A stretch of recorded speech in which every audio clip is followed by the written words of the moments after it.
Hey there, everybody. In today's podcast episode, I want to talk about three things. Number one, managing your money. Number two, your relationship to money. And number three, an action plan for feeling better if you have anxiety regarding money, which is so common. So without further hesitation, let's begin. If you're new here, welcome. My name is Justin. This is the Strength, Yoga, and Freedom podcast. Yes, this is the podcast where we use the philosophy of yoga in a practical and everyday way, one small step at a time, to find some happiness, whatever that might mean to you, and also to really become driven by purpose. And so I really encourage you, if you are brand new, to take a look down in the description of this episode, whether you're listening to this podcast on one of your favorite podcast apps or in the description in the YouTube video, so that you can connect with me via social media. You can sign up for our weekly newsletter or take a look at all the other great links that I have down there, including money-saving products and services, as well as other ways that you can support this podcast. And one of the big ways that you can support this podcast without doing really virtually anything is to hit the like button on YouTube or share this podcast with somebody else, because that in and of itself, that split second of pressing the share button or the like button, even the subscribe button on YouTube, is a way that you can support me for free. And it's also a way to get out these messages, this podcast, to more people. So that's what's really important to me, is to deliver the message to more people. So I have to tell you, we're in the second episode of this season now, and this is a topic that I've never really tackled before on this podcast. And I want to throw out a few introductory points related to money and what we're going to be talking about, and how we're going to be talking about money in this very episode. So the first thing I want to say is that I am in no way, shape, or form a financial advisor, right? So anything that I say here is not intended to be used as any type of financial advice or any type of financial guidance, right? I'm simply sharing experiences and research, just like I do in all of my episodes. So there's no this is not coming from a financial advisor. Number two, every single person's relationship with money is a little bit different, right? So your relationship with anything is different than someone else's relationship with something. So it's very different. It's also very personal. Okay, it's a personal thing as well. And so you must do what you think is best for your life and your finances based on your particular situation. And finally, we are not going to be talking, this episode is not going to be talking about how you should manage your money, what you should spend your money on specifically, and anything related to investment advice. We're not talking about any of that. Like, what to do, where to put your money as far as stocks and that kind of stuff is concerned, or where to invest. We're not talking about any of that. I'm also not giving you any kind of bankruptcy advice or what to do when you're in the event of needing to get out of debt or working your way out of that. We're not talking about that. We're talking about our relationship to money and how our relationship with money affects our everyday life. That's what we're talking about today. Now, if you are someone, I want to talk to those of you who might be struggling to even pay the bills or to get food on your table. If you're in that type of situation, we are also not talking about that here. But here's what I do want to say to those of you, because I have been in that situation many times before. I encourage you to seek the help that is out there. And then be honest with yourself that you need a little bit of financial assistance in whatever capacity that is, right? So be honest with yourself, be honest with those people around you who love you, and be honest with the fact that it might be time to change jobs, to find a new job, to take on another job, whatever the case may be. Even though those things are unpleasant and they're jarring, they do help you get on the road to financial recovery. So just understand, I know what that means firsthand, and there's lots of help out there. So please make sure you get help if you're running into a situation like that.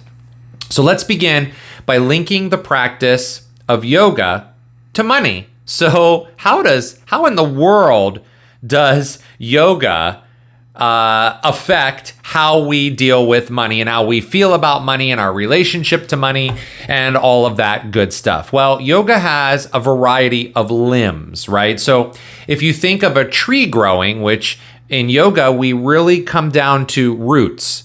We want to feel rooted.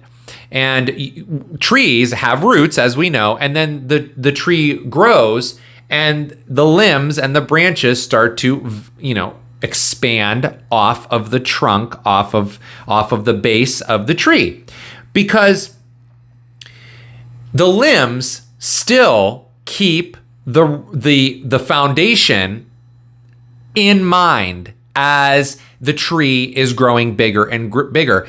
The roots and the foundation do not change. The limbs just grow. So out at the root of yoga is this whole essence of non-harm, right? Non-violence.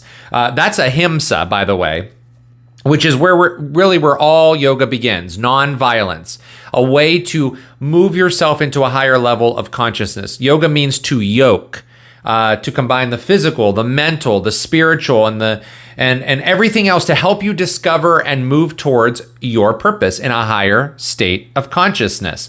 Well, when you grow from the roots of non-violence, then you start to branch off into these limbs as you're growing. And one of the limbs of yoga are yamas.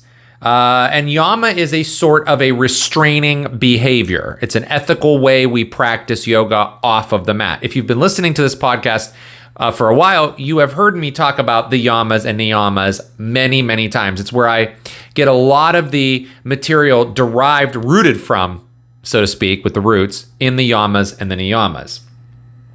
And one of the yamas is aparigraha, which we're going to talk about. It literally means let go, stop grasping, let things be free, which as human beings, we have a really hard time with, right? Now, I myself and all of you listening or watching out there really have this need sometimes to grip and to hold on to things, to feel safety, right? And some of us are better than letting go of things than others.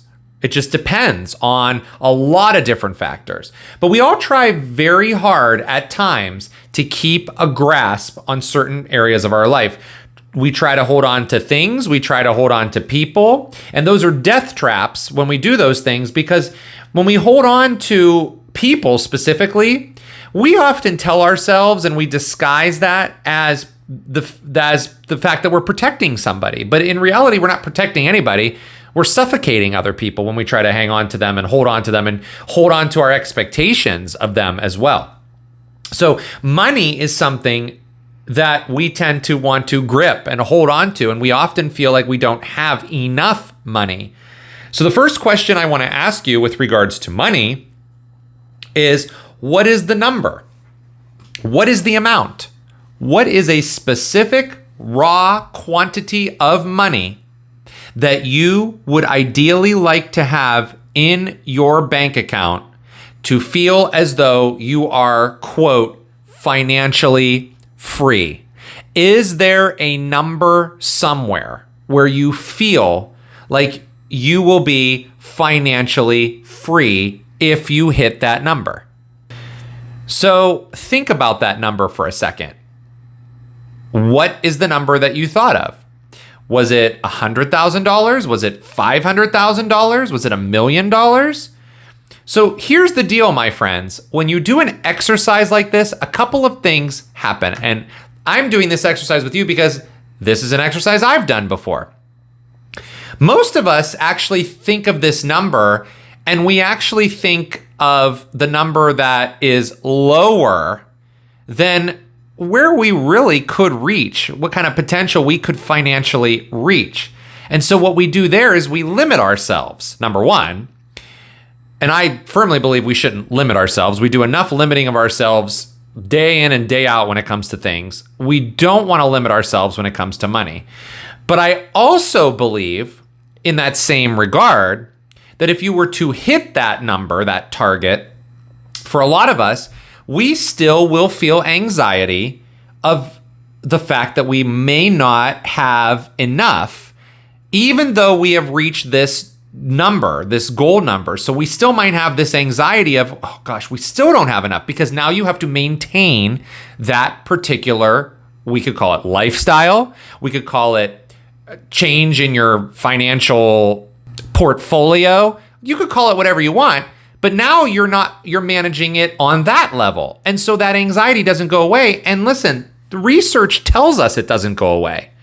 Research also tells us that some of the wealthiest, we'll call them wealthy, meaning, let's just define wealthy as being able to use your money for whatever you want. So let's just say that's what wealthy, quote, means, okay? Research tells us that even the wealthiest people still have the same type of money worries that those who feel like they're not wealthy have. This is also why you will see countless people who've won lottery amounts, big sums of money in a lottery, lose everything, because we sometimes feel like we have not enough. We feel like we are going to have to maintain a certain lifestyle, or the amount of money we actually have turns our purpose vehicle a different direction, and now we're using money for different purposes we didn't think we were going to use it for. So what does this all mean? Well, it means that money isn't really the root of the issue here, the actual money itself. It is the feeling of security around us, in us, when, for whatever that means in your life. Now, you don't want to lose what you already have. So it's the same feeling as though you may have lost a job and suddenly your income gets interrupted. You don't like that feeling. We don't want to lose what we already have, like losing a job. Because if you've ever lost your job, your income gets interrupted, and now you're in a response that's coming out of a place of fear because you need income in order to meet your basic needs. So all of this is connected. So if money really isn't the root cause, then we should we be aiming for a dollar amount to have in the bank? I mean, should we? I think this can be answered with both a yes and a no. And this is how we transition into managing money. So if we're truly practicing aparigraha, all right, non-grasping, then we also start to practice a form of another yama, which is brahmacharya, or non-excess. Now, I believe that we are not going to think that a certain amount of money is ever going to be enough or more than enough. So in answer to the question of, should I be aiming to have a specific dollar amount in the bank? If we say no amount is enough or more than enough, then we would say no to that. That would be the answer to our question. The answer would be no. But in reality, we know that we do have to have a certain amount of money in there to meet our basic needs as a human being. So then the answer might be yes. So you see, it is a yes and a no answer, and that's okay. This is why managing your money is important. Because after a 20-year battle with money and me, I have finally come into a place where I feel like I have, quote, enough. But I know I'm also not aiming for a magic number to be in the bank that will be enough so that I have the life that I want to live. I want to live the life I want to live with what I have now. So the answer to the question of should we have a particular dollar amount in the bank, I believe, is a yes and a no question. Yes, you need so much in the bank in order to meet your daily needs as a human. But no, you don't need an exorbitant number or this big inflated number, because if you are letting go and if you are using the money in purpose, then you would have enough. More on that as we go. So in simple terms, let's think about this. I need enough money for essentials, but I already have enough money to live the life I want to live. Now, there's two different things when we're talking about this, as I just said, enough money and living the life I want to live. But we need to keep both of them in mind when we're managing money. And I want to make one more comment on managing money, because looking at it like that has really helped me to understand that, hey, I can do what I want to do and live the life I want to live at this moment with what I have. Plus, I have enough for my own basic needs. But I want to make one more comment. You manage your money. You do. Your money does not manage you. And for so many of us, we have this approach that money is going to be this thing that kind of dictates how we live. As I've just been saying, like, oh, I don't have that enough money, so I'm not going to do that. And so that means money is dictating you. You are the manager of your money. Your money is not the manager of you. So let's go on to the second point, your relationship to money. So I want you to ask yourself 3 questions. So now that you've thought about, okay, managing my money means I need to have a certain amount that's for my basic needs, whatever that is. But when it comes to having this magical goal, what if I just started using what I have now to do the things that I love to do, that drive me in my lane of purpose? Well, number 1, first question, when I think of money, what does it make me feel like? That's your first question to ask yourself. Number 2, when I think I may not have enough money, what am I worried about that might happen if I don't have enough? What's going to happen? Number 3, if I could take my current income and feel and believe that I have enough and really feel like I have enough and I don't need this excess amount, what would that feel like to me? If it's not the $100,000 or the $2 million or whatever number you have in your head, what if it's just what you have now? Would that feel like enough? You have the answers to those questions. I don't.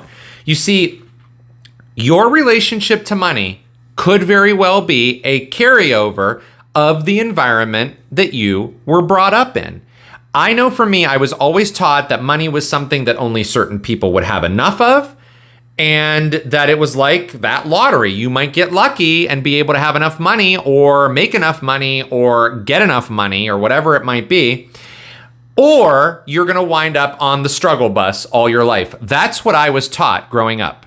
That's what was ingrained into my head, was you're either going to have enough or more than enough, I should say. You're either going to have more than enough or you're not going to have enough. There's never a medium of I have enough or I'm happy with what I have.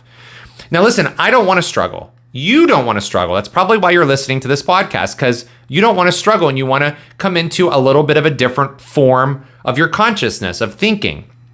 And so if you want to feel free like I do, then I know that what I have is enough. And so I had to change my relationship with money in order to feel that. It wasn't because someone else told me that I should just change my relationship. It was because I specifically said, I am going to change my relationship with how I look at money, because I'm tired of feeling like something's going to happen and I'm not going to have enough, or I don't have this, or I can't do that, or I can't go out to eat, or I can't order a freaking appetizer at a restaurant, for example. I don't want to feel like that. So I now think about money as a tool and a resource that will drive me forward in the most valuable pockets of my life. Here's an example. I love theme parks, as you know, or maybe you don't know. If you're just new to this podcast, I am a theme park lover. You may have a different hobby that you like to do that costs money. So I value going to theme parks rather than buying a particular style or brand of clothing. That's an example. Or maybe it's shoes, or maybe it's the underwear you buy, or maybe it's the stuff you put in your hair, or anything for your body, we'll say. I value going to theme parks more than I do the clothes that I wear. And I'm not saying I don't value clothes, but you understand what I'm saying here. I am not going to spend the majority of the money on clothes. I'd rather it go somewhere else. I also find value in having my car just clean rather than having enhancements to it or extra details on it. So I will spend money on a car wash membership versus adding different colored lights or maybe different wheels, which are awesome, by the way. I love to see that on other cars. I just personally don't find value in doing that on my car. So maybe you do, or you don't want to go through the car wash all the time. You would rather wash the car at home and then do your work on your car and detail your own car. Maybe that's you, right? Or maybe you want to spend money on the enhancements for your car. That's fine. Find the purpose of what makes you happy and take the money as a tool. That changes your relationship with money. So the key here is to really get down to business. And as we've been talking about before this second season started, we're talking about your purpose in life, right? Not making willy-nilly decisions about things. Your purpose. What is the tool? What is the purpose you're going to use this tool of money for? So I am not going to sit here and say at all that you should save up all your money and you should have it when you retire. I am not going to say that because I am not a financial advisor. But here's what I will say. Saving money is great for certain purposes, but I still want to do things and have things now that enhance and bring joy to my life now. I don't want to wait until I'm a certain age so that I can feel comfortable with that particular number in the bank. I want to feel like what I'm doing now is safe, fun, and effective. It's an effective tool to use towards my purpose. So I'm not waiting till a certain age and then saying, all right, now I can travel. All right, now I can buy that car. All right, now, and I'm just using these as examples. They don't necessarily mean that I particularly, but I'm not going to wait around for that particular age to do something with myself. And so many people do that. They wait until that age. You don't have to wait until a certain age. You can do things now. So the relationship with you and your money is going to be determined by what you find is the best use of it. Now, if you feel like you're wasting money or you're spending money on things that don't serve you, well, you already know what to do then, right? You need to make a change when it comes to spending money on things that don't serve you. Now, complaining about not having enough money does not solve the problem. So if you're already thinking to yourself, oh, I don't have enough money, I don't make enough money, this is a bunch of bull crap, I don't know how you could spend it, blah, blah, blah. If you're complaining about money, then you are not going to solve any problems right now with living the life you want to live now. You're not going to solve any problems. But here's what I will say as far as that is concerned. Figuring out your relationship with money with regards to where it goes will allow you to feel like you have enough, and then you start to practice and reap the rewards of aparigraha or non-grasping and brahmacharya, non-excess.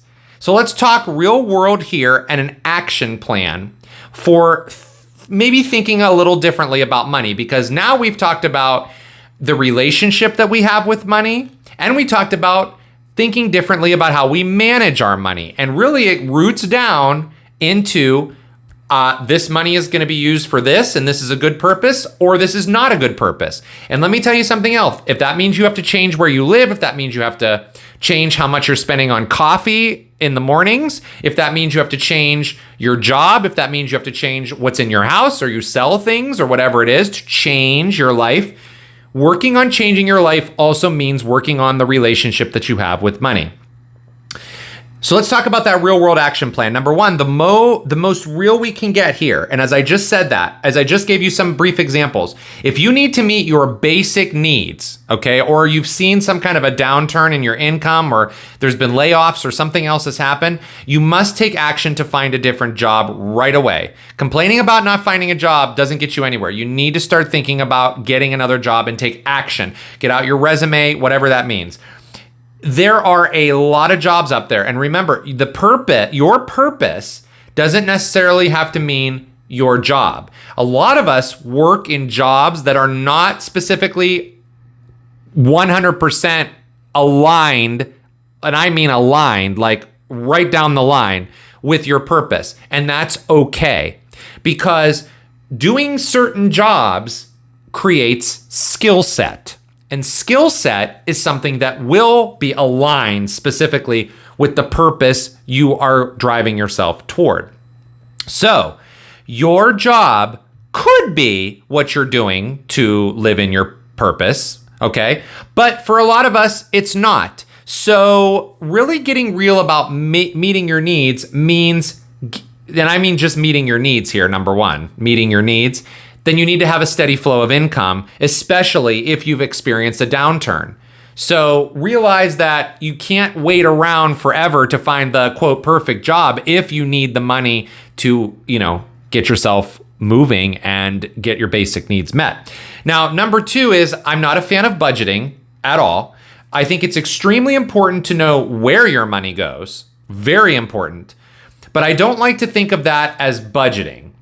Budgeting to me seems very restrictive. Okay, I have a certain amount for this and I have a certain amount for that, and that's it. No more, no less. Screw it.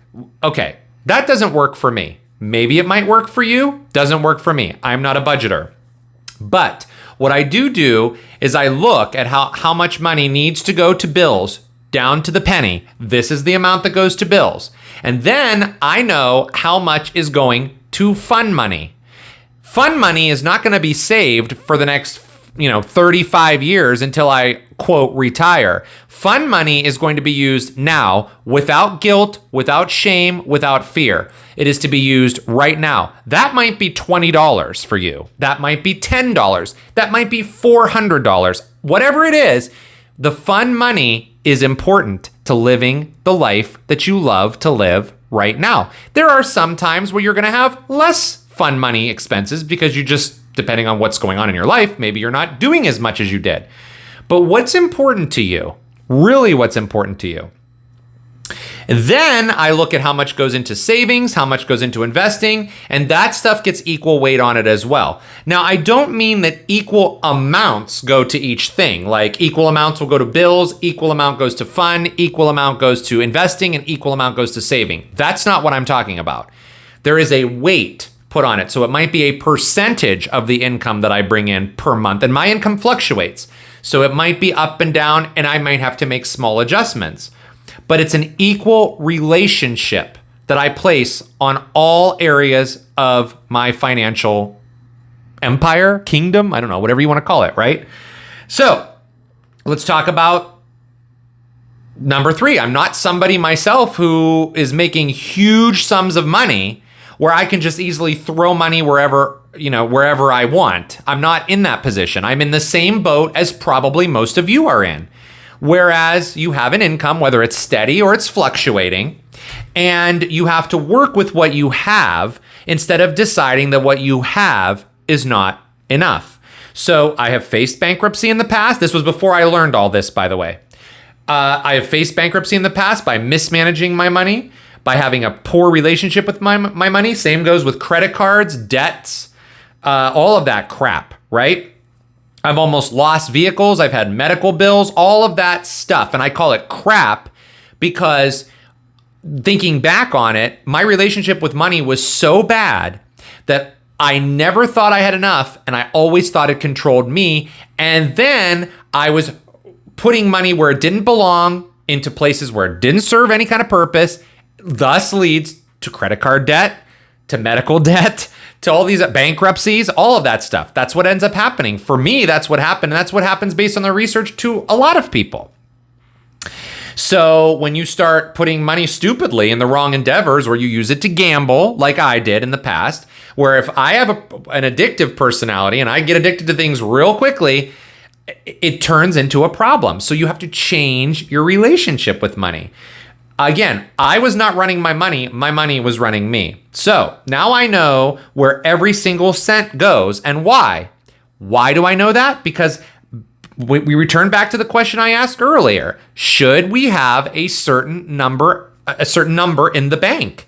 Yes and no. Well, I know I need to have basic needs met. So if I make X amount of dollars, then I'm having this number that has to be for basic needs met. If I don't have any more than after basic needs met, that's up to me to start to determine what's going on with all these bills.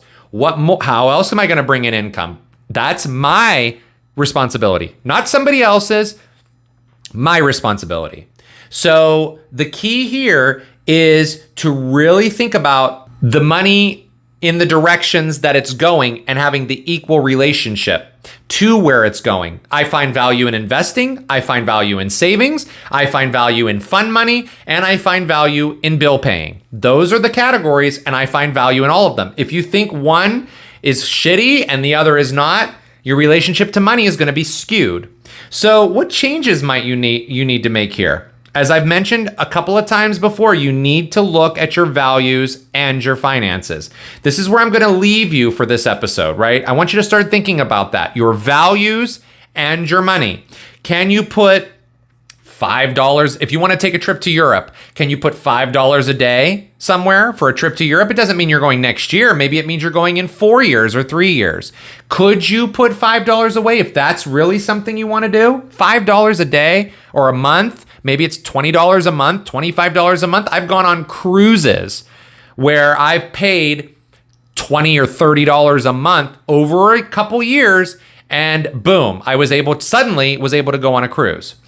Even if things take a while, don't discount that for yourself.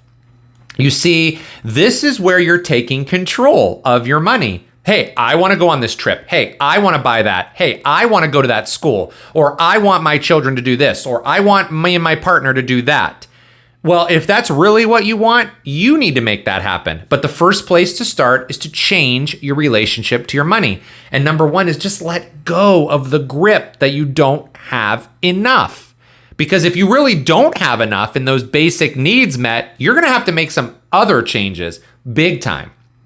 So let me be the first to tell you that if you're going to get serious, you're going to have to start saying no to a lot of things as well. For example, you may say no to going out to eat all the time if you don't find value in putting your money in going out to eat or out to drink or out to shopping 5, 4, 6, 7 days a week. Maybe it's once a month you do it. You have to discern. Now, I like going out to eat, but it's not something that I need to do once, twice, 3 times a week in my life. I just don't find value in that. If you find value in that, there's probably other things you don't find value in that you could pull your money away from. It's about redirecting all of that stuff. So if you don't care about having the newest car that comes out, then put money towards maybe a new camera you want for your photography, or put money into something that you want to buy for your business. But we fall into traps that when we just think that we don't have enough. We are responsible for how we spend our money. We are. I hope this has given you some new tools and some new ways that you can really look at your money. You start to decide, okay, here are places that are worth spending the money. Here are places that are not worth spending the money. Because here's the thing, when you start spending money on all the things that are worth it to you, guess what's happening? You are suddenly in this position where you are going to feel like you have enough because your money is going to places that are valuable to you. It's valuable. So now suddenly you're like, oh my gosh, I'm living the life I want to live, even if that means I'm saving for a while to go on that trip or to buy that particular thing I want to buy or to have those shoes or those clothes that I want. There's no reason to rob yourself of the things that make you feel good and help you drive to your purpose. Where we get into trouble is we tend to spend money on things that are not going towards our purpose, that are going towards ego and feeling better about soothing ourselves from trauma, and that leads to addiction. And we don't want that when it comes to money because that's where we end up with bankruptcies and all of that other stuff. And I'm not saying those are the only reasons, but when we're talking about our relationship with money, you can feel happy, you can feel fulfilled if, and trust me, this is coming from somebody who has had nothing, I mean nothing. Your relationship changes when you make the change when it comes to your money. So stop wishing you had more and go enjoy what you have and work hard for what you have because you deserve it. So until our next episode, I wish you a lot of health. I wish you a lot of purpose, especially with money. Take a look at your money. There are some fantastic resources out there that'll teach you even more in-depth stuff about money that I am not qualified or willing to teach. So go check out all resources that are out there. And until our next episode, again, wishing you lots of happiness and health and purpose because you deserve that. We'll see you next time.